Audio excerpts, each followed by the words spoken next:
እርግብ ሀናን አነቀቻት። ወይዘሪት ሜላትና አቶ መስፍን ተጣሉ፣ ተጨቀጨቁ በሀናና በእርግብ ምክንያት።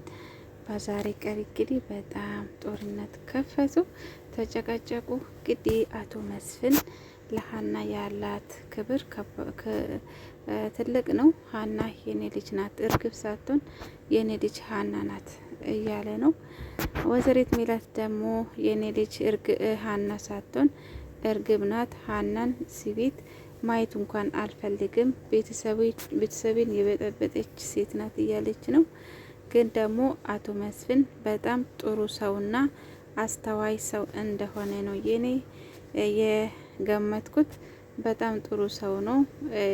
ወይዘሪት ሜላት ግን ያ ሁሉ ነገር ረስታ ሀና ለሰላም ህይወቷን እንዳዳነች ረስታ በዛሬ ቀን ሀናን በብዙ ነገር እየተናገረቻት ነው። ይሄ ጥሩ አይደለም። ቤተሰቦቼ እንዴት ናችሁ? ደህና ናችሁ ወይ? ሰላማችሁ ይብዛ። እንዴት ናችሁ? ደህና ናችሁ ወይ? ለዚህ ቻናል አዲስ የሆናችሁ በቅንነት ላይክ፣ ሰብስክራይብ በማድረግ ቤተሰብ ሁኑ። ነባሪዎች በላይክ አበረታቱ። ኖላዊ ድራማ ተለቋል። ዛሬ ደግሞ ቤተሰብ ሙሉ ተጨቀጭቋል። አቶ መስፍን በድንገት መጥቶ ሀናን ተቀበላት። ሀናን በጣም ነው የወደዳት። የኔ ልጅ እርግብ ሳትሆን ሀና ናት ነው ያላት። ሀና እንግዲህ ምስኪን ናት። ወይዘሪት ሜላት በአሁኑ ሰዓት ከሀና ጋር ያላት ግንኙነት በጣም ከባድ የሆነ ነው። ንግግሩ ሁሉ ነገሩ በጣም ከባድ ነው። ወይዘሪት ሜላት ትንሽ እንኳን ማስታወስ ነበረባት። ከዚህ በፊት ያው ለሰላም ምን እንዳደረገችው ብታስታውስ ጥሩ ነበረ። ሀና እንግዲህ እዛ ቤተሰብ ውስጥ በጣም ትልቅ ነገር አድርጋለች። የሰው ህይወት ማትረፍ ማለት ከቁሳዊ ከብር ከምንም ይበልጣል። ሀና ግን የሰውን ህይወት ነው ያዳነችው። ወይዘሪት ሜላት እያወራች ያለችው ግን ስለ ብር ነው። ለብር ብለሽ ነው ቤተሰቦችን የበጠበጥሽው።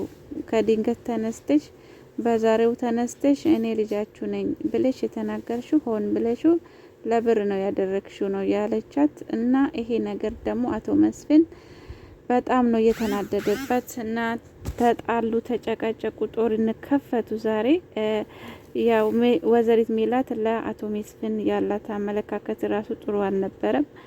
እንደዛ ነው እና በቅናት የተነሳ እርግብ ዛሬ ሀናን አነቀቻት። ሀና እንግዲህ ያው ከአቶ መስፍን ጋር ከአባቷ ጋር እያወራች ያለ ሁሉም ነገር ሰምታለች። እርግብ ደግሞ እርግብን እንደዛ ልቀበላት አልቻለም። አቶ መስፍን ልክ እንዳየው ሀና ነበረች በር ከፈተችለት። ያ ጊዜ ልጄ ብሎ ነው ያቀፋት። ብቻ ሀና ለማስረዳት ብትሞክርም ምንም ማስረዳት አይጠበቅብሽም። የ16 አመት ማለት ረጅም ስለሆነ አይፈረድብሽም ልጄ ብሎ ነው። ግን እንዳያት ነው ሀናን የወደዳት እና እርግብን ደግሞ እንደ ሰራተኛ ነበረ ያያት። ቢሆንም ግን እርግብ ለማስረዳት ብትሞክርም አቶ መስፍን ግን ሀና ልጄ ናት፣ እርግብ ምንም ነገሯ ምኗም ደስ አይልም፣ ምኗም አልወደድኳትም ብሎ መልሷል። እና ለሀና ያለው ክብር ትልቅ ነው። እና ይሄ ነገር ማየታ እርግብ ከቅናት የተነሳ ሀናን አነቀቻት። ምክንያቱም የሀና አባት አቶ መስፍን ለሀና ያለ ፍቅር፣ ለሀና ያለ አመለካከት በጣም ጥሩ ስለሆነ ተበላው። በቃ አሁን ምን ይውጠኛል ብላ ነው እያፈረችው የፈራችው። ሀና ደግሞ እውነቱ እኔ ጋር ስላለ የፈለግሽውን ብታደርጊ ስላነቅሽኝ ወይንም ሲሆን ነገር ስላደረግሽ ብቻ ጀግና አይደለሽም። ከውስጥሽ ያው እንደ ዋሸሹ ታውቂያለሽ፣ ግን ደግሞ በምላስሽ ደግሞ እውነት አንቺ ጋር እንዳለ ያደርግሻልና ፎቶ ስለያዝሽ ወይንም ደግሞ ፎቶ ከኔ እንደሰረቅሽ ሀቢልም ከኔ እንደሰረቅሽ ልብሽ ያውቃል። ይህን ስላደረግሽ ብቻ ማንነቴን አትቀይርም። እውነቱ እኔ ጋር ስላለ በቅርቡ ይሄ ምርመራ ሲመጣ የዲኤን ምርመራ ሲመጣ ያ ቀን ይለያል ብላ በነጻነት እያወራች ትገኛለች። ሀና እንግዲህ እውነት ያለ ሰው እንደዛ ነው። ውሸት ያለ ሰው ደግሞ በምላስ ብቻ እኔ ነኝ አውቃለሁ እውነት እኔ ጋ ነው ያለ ቢባልም ያው እርግጠኛ ሆኖ መናገር ባይችሉም በምላስ ብቻ እርግጠኛ እንደሆኑ ያወራሉ ማለት ነው። ባዩሽ ግን ትዋረዳለች። አሁን ምርመራ ሲመረመሩ የዲኤን ምርመራ ሲመጣ ያ እውነታው ሀና ስለምትሆን ያ ቀን ባዩሽና እርግብ በጣም እንደሚዋረዱና እንደገና ደግሞ ወይዘሪት ሜላት በጣም ይቆጫታል። አሁን እየተናገረች ያለቻት በጣም ሀናን እያሰቃየቻት ስለሆነ ይሄ ደግሞ በጣም ይቆጫታል። ልጄን እንደዚህ ያደረግኳት ብላ ወደ ኋላ ተመልሳ ሀናን ተንበርክካ ይቅርታ እንደምትጠይቀው ተስፋ አለኝ።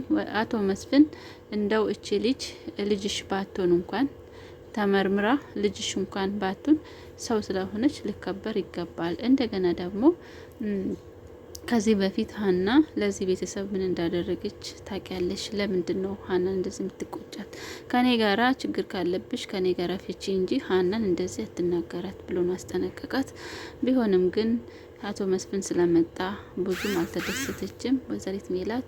ብቻ አላቅም፣ ከዚህ በፊትም ቅሬታ ያላቸው ይመስለኛል። ሰላምና ሀና ግን ሰላምና ምናሴ ግን በጣም ነው እየተደሰቱት። ሀና እህታቸው ለማሆን ዝግጁ እንደሆነችና እውነታው ሀና ጋር እንዳለ እርግጠኛ ስለሆኑ በፊትም በውስጤ ምን አለበት ሀና እህታችን ብትሆን፣ ምን አለበት ሀና ሀሴት ብትሆን፣ እንደገና ሰላምን ብታስታውሱ እንደሆነ ሀሴትም እኮ ድሮ እንደዚህ ትወደኝ ነበረ ብላ ታወራ ነበረ እና ሀና በዛሬ ቀን ሀሴት ሆና ልትገኝ ነው። ምርመራ ብቻ ነው የሚቀር እንጂ እውነታ ያለ ሀና ጋ ነው። እርግብና ባዩሽ ውርደታቸው ደርሷል። እንደዛ ነው ቤተሰቦቼ። ብቻ ሆነም ቀረ ሀና በነጻነት እየተናገረች ነው። እኔ ምርመራ መጥቶም ልጃቸው ሆንኩም አልሆንኩም ህይወቴ ላይ ለውጥ የሚመጣ ነገር ምንም የለም። እኔ የሚወደኝ የሚያከብረኝ የሚሳሳልኝ አባት አለኝ ብላለች።